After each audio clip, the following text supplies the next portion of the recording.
Buenas tardes, estamos aquí en el Tercer Canal, en la ciudad de Medellín. Hoy estamos con el candidato Juan Carlos Upegui, candidato a la alcaldía. Juan Carlos, buenas tardes, ¿cómo estás? Buenas tardes, un saludo muy especial a todas las personas que siguen el Tercer Canal y a ti, Larry, por esta invitación. Gracias, Juan, ¿cómo estás? Juan, bueno, contanos un poquito, ¿quién es Juan Carlos Upegui? Mi nombre es Juan Carlos Upegui, soy candidato a la alcaldía de Medellín por el Movimiento Independientes. Fui elegido candidato después de ganar 3 encuestas internas que realizamos en toda la ciudad de Medellín.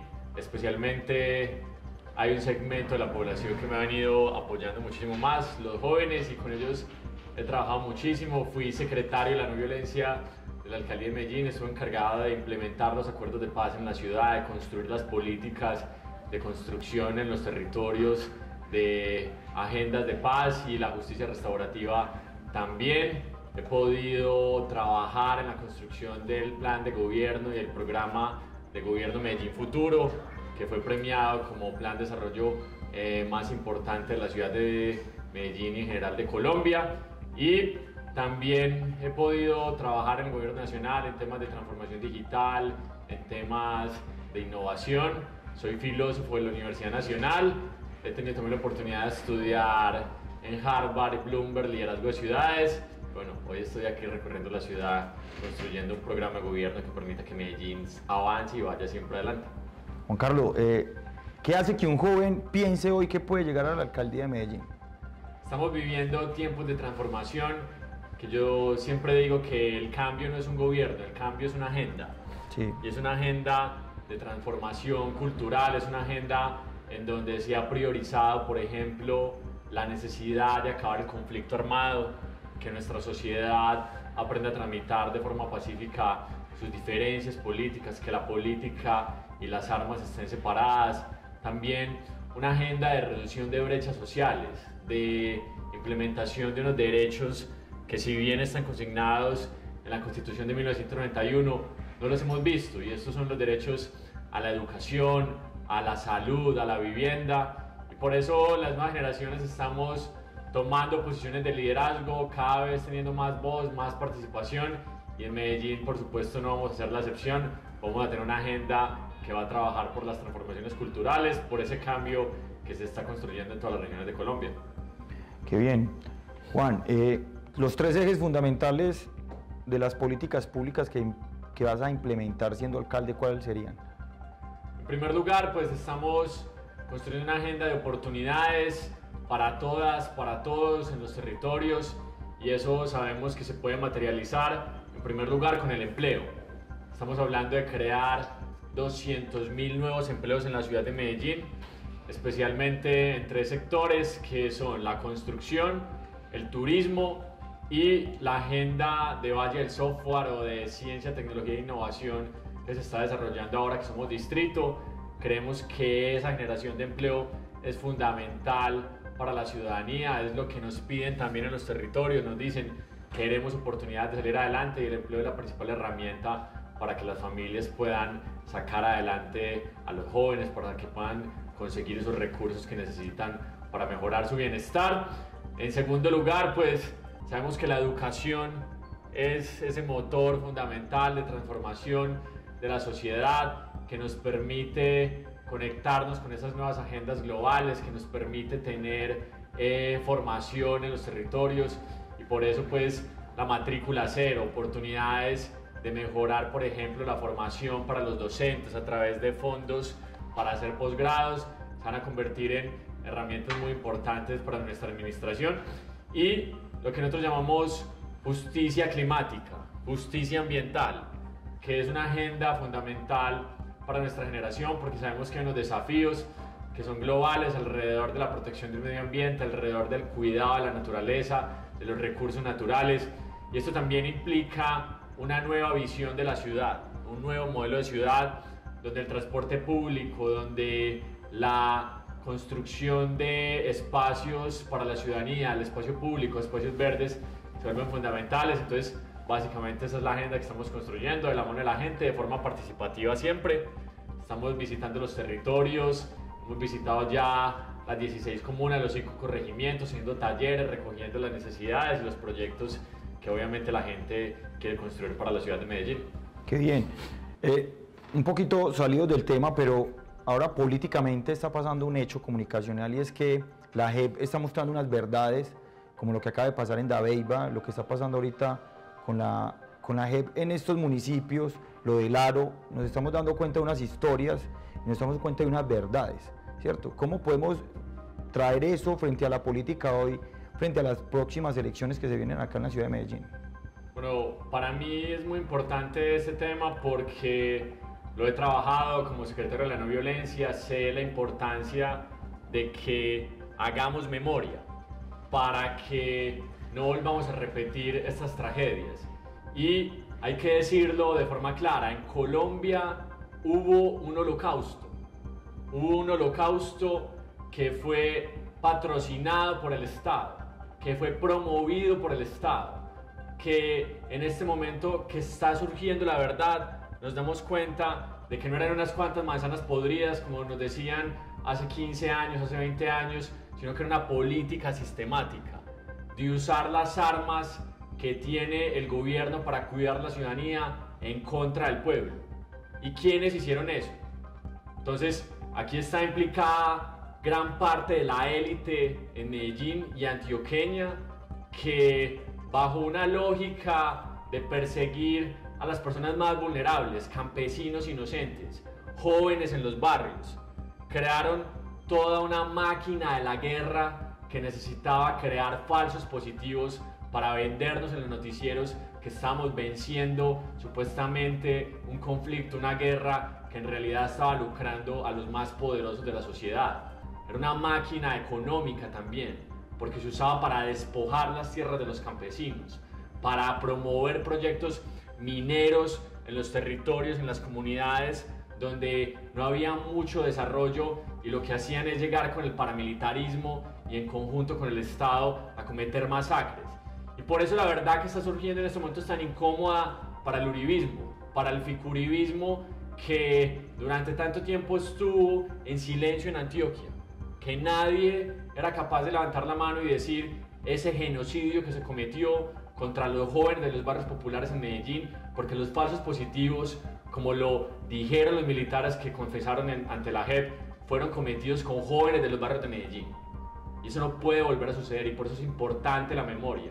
Por eso es importante entender que la justicia transicional que se construye a través de la verdad es fundamental para que las nuevas generaciones no permitan que nunca más las mafias gobiernen en Medellín, que nunca más esos aparatos que se mezclan entre el Estado y grupos paramilitares asesinen la población civil como lo hicieron durante décadas con la impunidad y la complicidad inclusive muchas veces de todos los órganos de la sociedad, incluyendo los medios de comunicación.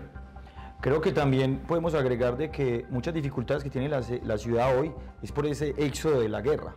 De pronto cuéntanos a los televidentes qué pasa con el éxodo de la gente que viene a la ciudad de Medellín, a las limítrofes, para sentirse un poco más segura.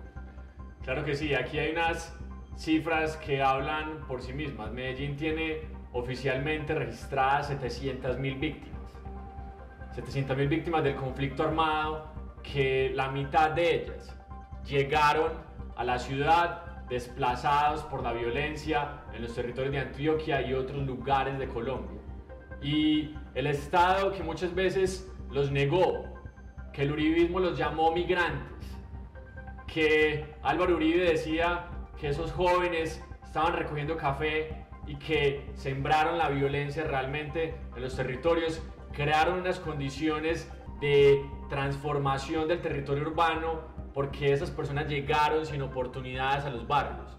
Y esa es la historia de Medellín, porque eso mismo sucedió en la guerra bipartidista, cuando el conflicto entre liberales y conservadores obligó a una migración masiva hacia las ciudades, y las élites en ese momento de Medellín dijeron: no queremos recibirlos, y los mandaron para la comuna nororiental, para la comuna noroccidental, sin oportunidades. Los hijos de los campesinos desplazados que llegaron a las barriadas de Medellín fueron las generaciones sin oportunidades que tomó el narcotráfico para formar ejércitos y para alimentar el conflicto en los 80s y en los 90s, cuando nuestra ciudad llegó a ser la más violenta de la historia del mundo. Entonces, aquí lo que tenemos es que tener muy claro que la desigualdad y las brechas sociales que se han construido en Medellín son producto de una guerra injusta que precisamente nuestras generaciones tienen que terminar, tienen que alzar la voz y tienen que hablar activamente para que avancemos en la construcción de procesos de paz y de solución pacífica de los conflictos. Qué bien. Juan Carlos, yo creo que tenemos que decirle a los televidentes lo que está pasando en las elecciones en Medellín, que hay dos polaridades, ¿cierto? Háblale un poco a los televidentes qué pasa si gana esa otra polaridad, a qué volveríamos, cuál sería nuestro retroceso en la historia. Yo creo que si permitimos que el ficuribismo regrese al poder de Medellín, nuestra ciudad va a retroceder 20 años por lo menos. Y lo vamos a hacer precisamente porque la agenda de ellos es criminalizar a los jóvenes en los barrios, crear esa sensación de enemigo interno. Ellos promueven una política en la cual hay un enemigo interno que son quienes, los jóvenes de los barrios populares. Y entonces crean toda una maquinaria de inversión en seguridad que realmente lo que está haciendo es promover conflictos con los jóvenes de cada uno de nuestros territorios. Pero no solo eso, viene una agenda de privatización de los recursos públicos, porque no podemos olvidar que a UNE, que era una empresa pública de telecomunicaciones, la regalaron en esa agenda neoliberal que se construía desde las élites, porque lo que querían era privatizar las empresas públicas de Medellín, y empezaron por supuesto por las empresas de telecomunicaciones. En este momento, después de todos los años que han pasado desde la venta de UNE, lo que estamos viendo es que ese fue el peor negocio que ha hecho Medellín. Hoy están pidiendo una capitalización de 750.000 millones de pesos que son de recursos públicos. Pero tampoco podemos olvidar que fueron esas administraciones quienes, por ambición, aceleraron el proyecto de Hidroituango, cambiaron los diseños, modificaron los diseños poniendo en riesgo todas las comunidades aguas abajo y siniestraron un proyecto causando alrededor de 15 billones de pesos de pérdidas. Yo quiero que las personas dimensionen el tamaño de esta cifra. 15 billones de pesos es el presupuesto de 3 años de la alcaldía de Medellín completo. Y quieren que esos sobrecostos los pague la gente, los pague la ciudadanía, y por eso si ellos vuelven, entonces le van a regalar esos recursos a los contratistas, van a seguir feriando el patrimonio público, y lo que está en juego también es que van a construir una agenda desde Medellín para crear la plataforma que impida los cambios y las reformas que se están construyendo desde el país, que se están construyendo desde la nación, para que en el 2026 vuelva esa ultraderecha retardataria que está vinculada con las mafias, que está vinculada con el paramilitarismo, que está vinculada con el conflicto y que creen que Medellín es su retaguardia. Entonces Medellín es fundamental para que podamos dar ese paso definitivo hacia el cambio. Yo creo que la sociedad colombiana está viviendo un periodo similar al que vivió Europa después de la posguerra. Nos estamos dando cuenta del horror, y el uribismo, como el nazismo, tiene que responder ante la historia por los crímenes en contra de la humanidad que cometieron. Y si nosotros, como nuevas generaciones, no nos paramos al frente para hacer la pedagogía y mostrarle a la gente qué fue lo que pasó en Colombia, ellos seguramente van a volver no solo a Medellín, sino al país, y van a meternos otra vez en esas lógicas de la guerra, en esas lógicas de la violencia, y obviamente siguiendo negando los derechos a los más vulnerables y a las personas que han sido más atropelladas en la sociedad. Juan, ya para finalizar te voy a hacer una pregunta, y es: ¿cómo hacemos para que un joven que nunca ha votado, ¿cierto?, para que una madre de familia, para que un vendedor ambulante salga a votar este próximo 29 de octubre por la alcaldía de Medellín? ¿Qué le decís a esas personas, a esos televidentes que quieren votar y que nunca lo han hecho? ¿Y cuáles son las dos diferencias si lo hacen y no lo hacen? Participar es fundamental, porque en la participación están los cambios. Miren, en este momento tenemos un Congreso que desde la politiquería tradicional está torpedeando las reformas en el país. Está torpedeando la reforma a la salud, la reforma laboral, la reforma a la educación. Y por eso es importante votar, porque si no sacamos todos esos politiqueros que lo único que hacen es trabajar para los grandes monopolios, entonces no vamos a poder tener transformaciones y vamos a mantener una sociedad que se mantiene en el atraso. Y entonces participar es fundamental para poder materializar los derechos, porque como joven, como ciudadano, ustedes tienen que mirar a Colombia y decir, un país con tantos recursos naturales, un país con todas las capacidades de producción agrícola, un país que tiene 2 océanos, que tiene todos los climas, ¿por qué tenemos tanta gente aguantando hambre? ¿Por qué tenemos tanta violencia? ¿Por qué tenemos tantas injusticias? Y es porque hay una clase política cerrada, poderosa, que ha gobernado siempre, que se cree dueña de todo, que no impide de ninguna manera, que impide los cambios que se están dando de forma democrática, y lo que necesitamos nosotros es participar más, porque no basta con elegir un alcalde, hay que cambiar el consejo de la ciudad, no basta con que elijamos un gobernador, hay que cambiar la asamblea, tenemos que cambiar los congresos, tenemos que cambiar las jales, tenemos que alzarnos en participación popular en cada uno de los territorios, elegir las jales, elegir las juntas administradoras locales, porque es desde la participación popular, con los vecinos, con los amigos, con los barrios, que podemos transformar nuestros territorios y contarle una nueva historia, donde por fin tengamos un país con justicia social, con paz, con derechos económicos para todas las poblaciones. Entonces le podemos decir a los televidentes que en Medellín vuelve la contienda del GEAT y de las minorías. ¿Cómo le puedes explicar a la gente qué influencia tiene el GEAT políticamente hoy en la ciudad? Ellos son un grupo que en realidad se ha dedicado a estafar a la gente, que se robaron las acciones de las empresas, que no han permitido que la ciudad avance a través de la creación de emprendimientos, que en muchos lugares del mundo lo que hacen se ve como corrupción, porque es que los grandes poderes económicos no se pueden adueñar del Estado, y ellos lo que quisieran es adueñarse de la educación, ya se adueñaron de gran parte de la salud.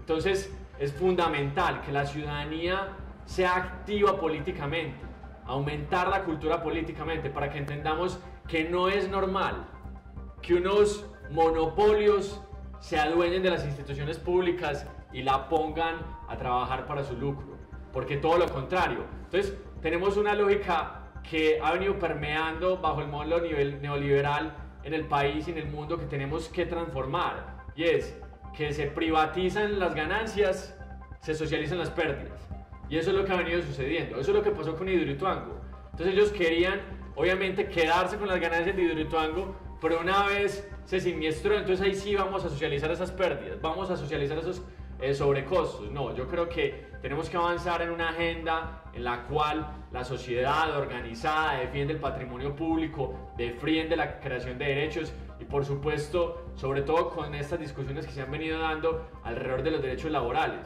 No hay derecho, por favor, que una agenda que está en contra de los trabajadores, unas personas que lo tienen todo, le estén negando la posibilidad a la gente de tener horas extras, de tener dominicales. Y por eso es muy importante aumentar la conciencia ciudadana, aumentar la pedagogía, pero también la conciencia de clase. La conciencia de clase es fundamental en este momento, y entender que Medellín tiene que ser construida desde el poder popular, desde el poder ciudadano, desde los territorios, desde el tejido comunitario que ha sido tan fundamental para la resistencia y la construcción de nuestra ciudad. Bueno, Juan Carlos, las preguntas incómodas.